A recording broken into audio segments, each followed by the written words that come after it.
Kami daripada keluarga Umar mengucapkan Selamat Hari Raya.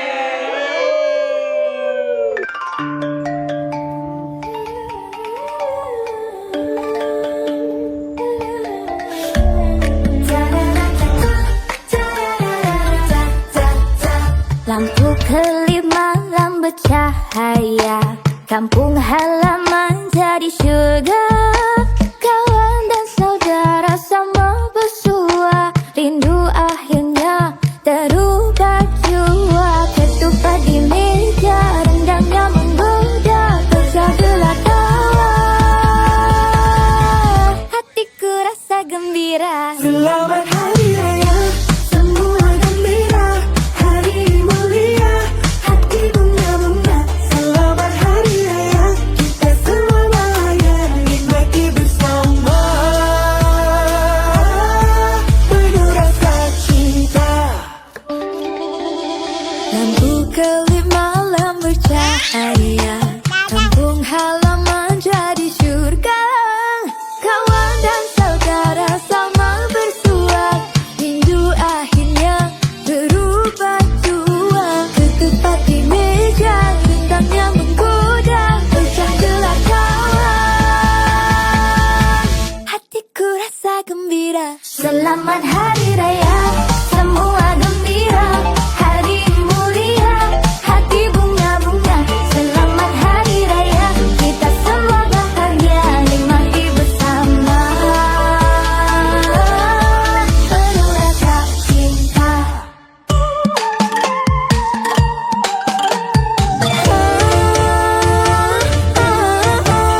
Baju baru warna terang menyala. Budak kecil lari-lari gelak gembira.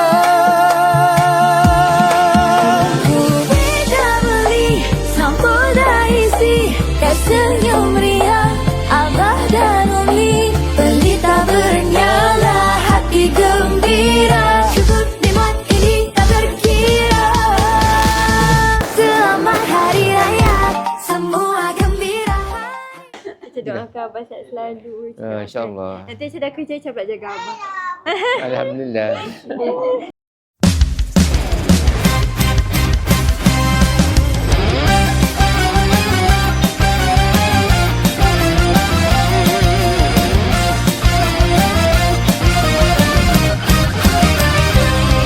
Di rumah sebelah ada jiran macam naga. Asal nampak nak bertengkar, buat aku sakit kepala. Sedap betul mulut dia, senang-senang panggil kita naga. Dua kali lima, takut terkawin pula. Tak kuasa aku, bukan dia tes saya. Jangan cakap besar, takut terjatuh cinta. Esok dah nak raya, baik buat kuih raya. Baju raya dah siap tempah, tak sabarnya nak beraya. Duit raya pun dah tukar, semangatnya nak beraya. Esok ronda-ronda, boleh kita cuci mata.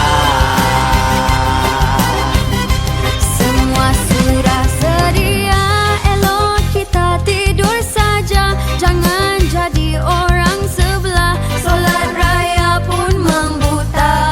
Dia tak puas hati, apa dia sakit hati. Sebab tahun lepas punya baju raya sama colour dengan langsir.